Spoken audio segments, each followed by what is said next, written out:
ہائے کربلا۔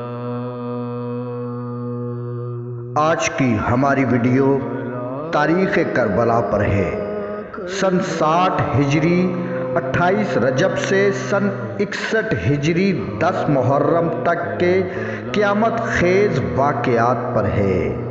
سن 60 ہجری کو معاویہ کے مرنے کے بعد جب یزید حاکم بنا تو یزید نے یہ حکم جاری کیا کہ کوئی دین نہیں، کوئی قرآن نہیں، کوئی نبی نہیں، آج کے بعد وہی دین ہوگا جو میں کہوں گا۔ آج کے بعد کسی نے میرے حکم کا انکار کیا یا میری بیعت سے انکار کیا تو میں اسے تڑپا تڑپا کر مار دوں گا۔ اب اس وقت کے ہزاروں لوگ یزید کے ڈر سے اور یزید کے خوف سے یزید کی بیعت کرنے لگے۔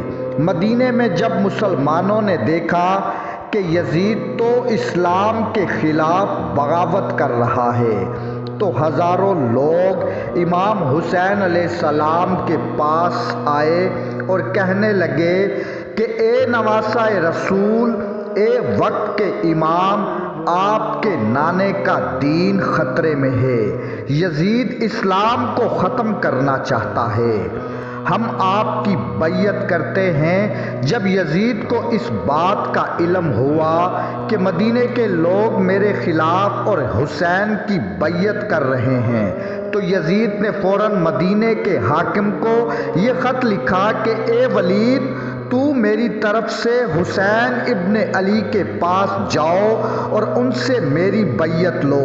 اگر حسین میری بیعت نہیں کرتا تو اسے بے دردی سے قتل کر دو۔ اب مدینے کے حاکم نے یزید کے حکم پر امام حسین علیہ السلام سے یزید کی بیعت لینا چاہی تو امام حسین علیہ السلام نے مدینے کے حاکم سے کہا کہ اے ولید، کیا تو مجھے نہیں پہچانتا کہ مجھ جیسا یزید جیسے کی بیعت نہیں کر سکتا؟ ولید، یزید سے کہہ دے کہ حسین اپنے نانے کے دین کے لیے اپنا سر تو کٹا سکتا ہے لیکن کبھی بھی یزید جیسے کے ہاتھ میں بیعت نہیں کر سکتا۔ اور یوں امام حسین علیہ السلام کے اس انکار کی وجہ سے فوج یزید مدینے میں امام حسین علیہ السلام کے قتل کی سازش کرنے لگی۔ تو جیسے ہی نواسہ رسول کو اس بات کا علم ہوا تو امام حسین علیہ السلام نے اپنے نانے کے دین کی خاطر 28 رجب سن 60 ہجری کو اپنا گھر بار، اپنا سب کچھ چھوڑ کر اپنے اہل خانہ کے ساتھ مدینے سے مکہ کی طرف روانہ ہوئے۔ جب آپ مکہ آئے تو مکہ میں جگہ جگہ اپنے نانا کی امت کی اصلاح کرتے رہے اور اسی دوران کوفے سے ہزاروں لوگ آپ کو خط لکھتے رہے کہ اے نواسہ رسول، ہم بھی تسلیم کرتے ہیں کہ آپ کا نانا اللہ کا رسول ہے، لیکن یہ وقت کا ظالم بادشاہ یزید ہم پر ظلم کرتا ہے، آپ کے نانا کے دین کی توہین کرتا ہے، آپ ہماری مدد کریں۔ آپ مکہ چھوڑ کر ہماری اصلاح کرنے کے لیے کوفہ آ جائیں۔ اور ان خطوط میں یہ بھی لکھا تھا کہ اے نواسہ رسول، اگر آج آپ ہماری نصرت نہیں کریں گے تو ہم روز محشر آپ کے نانا کو آپ کی شکایت کریں گے کہ ظالم بادشاہ اسلام کی توہین کرتا رہا اور آپ کا نواسہ مکہ میں خاموش رہا۔ وہاں فوج یزید نے یہ سازش کی کہ ہم حسین کو مکہ میں حج کے دوران قتل کر دیں گے اور مسلمانوں سے زبردستی یزید کی بیعت لے لیں گے، اور جو یزید کی بیعت سے انکار کرے گا تو اسے بھی قتل کر دیں گے تاکہ لوگ کعبے کی حرمت بھی بھول جائیں اور اولاد رسول کی تعظیم بھی بھول جائیں۔ لیکن امام حسین علیہ السلام نے یہ نہیں چاہا کہ میرا خون ناحق اللہ کی بارگاہ میں بہے، تو امام حسین علیہ السلام اللہ کے گھر کعبہ کی حرمت کو بچانے کے لیے اپنی بیٹیوں اور اپنی بہنوں اور گھر کے تمام افراد کو لے کر مکہ سے کوفہ کی طرف روانہ ہوئے۔ روایات بتاتی ہے کہ جب امام حسین علیہ السلام کا قافلہ کربلا کو پہنچا تو آپ نے اپنے خیام لگانے سے پہلے کربلا کی سرزمین کو قبیلہ بنی اسد سے خرید لیا، اور یوں آل رسول کے خیام دریائے فرات کے قریب لگائے گئے۔ اب لاکھوں کی تعداد میں فوج یزید کربلا پہنچنے لگی۔ تاریخ نے لکھا ہے کہ امام حسین علیہ السلام کے خیام نہر فرات کے کنارے پر تھے۔ اب فوج یزید نے سوچا اگر حسین کے خیمے نہر سے ہٹ جائیں تو ہم ان کو پانی کے لیے ترسائیں گے، پھر ان کو پیاسا شہید کر دیں گے۔ اب فوج یزید خیام حسین کی طرف بڑھی اور کہنے لگی کہ وقت کے بادشاہ یزید کا حکم ہے کہ آپ اپنے خیمے نہر سے ہٹا لو۔ روایات بتاتی ہے کہ جب غازی عباس علمدار علیہ السلام نے فوج یزید کے یہ الفاظ سنے تو آپ نے اپنی تلوار کو نیام سے نکالا اور فوج یزید سے فرمایا کہ کس میں اتنی جرت ہے کہ وہ آل رسول کے خیام کو یہاں سے ہٹائے۔ اے لوگوں، پانی اللہ کی نعمت ہے اور اللہ نے اس پانی کو بھی محمد و آل محمد کے صدقے خلق کیا ہے۔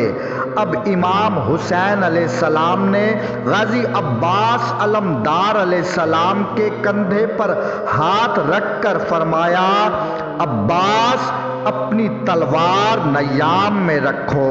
عباس، میں یہ نہیں چاہتا کہ دنیا یہ کہے کہ رسول اللہ کا خاندان پانی کے لیے لڑا۔ عباس، ہم یہاں جنگ لڑنے نہیں آئے بلکہ اپنے لہو سے اسلام کی طاقت کو بیان کرنے آئے ہیں۔ عباس، اپنے ہاتھوں سے جیسے تم نے یہ خیام لگائے ہیں ویسے ہی یہاں سے خیام ہٹا لو۔ تاریخ نے لکھا ہے کہ غازی عباس علمدار علیہ السلام خیام کو ہٹاتے رہے اور زارو قطار روتے رہے، اور یوں سادات کے خیمے نہر فرات سے دور ہو گئے۔ اب فوج یزید آل رسول پر اپنے ظلم بڑھاتی رہی، یہاں تک کہ 7 محرم کو آپ کا پانی بند کر دیا۔ تاریخ نے لکھا ہے کہ امام حسین علیہ السلام کا خاندان 3 دن کربلا میں پیاسا رہا۔ تاریخ بتاتی ہے کہ سن 61 ہجری 10 محرم کا دن جیسے ہی طلوع ہوتا ہے تو کبھی جناب حر شہید ہوتے ہیں، تو کبھی جناب جون شہید ہوتے ہیں، تو کبھی حبیب ابن مظاہر شہید ہوتے ہیں، تو کبھی امام حسین علیہ السلام شہزادہ قاسم کے ٹکڑے چنتے ہیں، تو کبھی علی اکبر کے سینے سے برچھی نکالتے ہیں، تو کبھی سرکار عباس علمدار علیہ السلام کے کٹے ہوئے بازو اٹھاتے ہیں، تو کبھی 6 ماہ کے علی اصغر کے گلے میں تیر دیکھتے ہیں۔ روایات بتاتی ہے کہ جب کربلا کے میدان میں امام حسین علیہ السلام تنہا رہ گئے تو آپ خیمے میں آئے اور آخری سلام کیا اور میدان کربلا آئے۔ اب لاکھوں کی تعداد میں فوج یزید اور اکیلے امام حسین علیہ السلام۔ اب فوج یزید نے امام حسین علیہ السلام پر حملہ کیا، کوئی تیر چلاتا ہے، کوئی نیزہ مارتا ہے، تو کوئی پتھر مارتا ہے۔ اب امام حسین علیہ السلام گھوڑے کی زین سے گرے تو شمر ملعون نے ایک کند خنجر سے اس گلے کو کاٹنا چاہا جہاں رسول خدا صلی اللہ علیہ وآلہ وسلم بوسہ دیا کرتے تھے۔ روایات بتاتی ہے کہ 13 ضربوں سے کند خنجر سے امام حسین علیہ السلام کا سر مبارک کاٹا گیا۔ شہادت امام حسین علیہ السلام کے بعد آل رسول کے خیموں کو لوٹا گیا۔ مستورات کے سروں سے نیزوں سے چادریں اتاری گئی اور خیام آل رسول کو آگ لگا دی، اور یوں 61 ہجری 10 محرم کا سورج اس دردناک ظلم کے ساتھ غروب ہو گیا۔ اللہم صلی علی محمد و آل محمد۔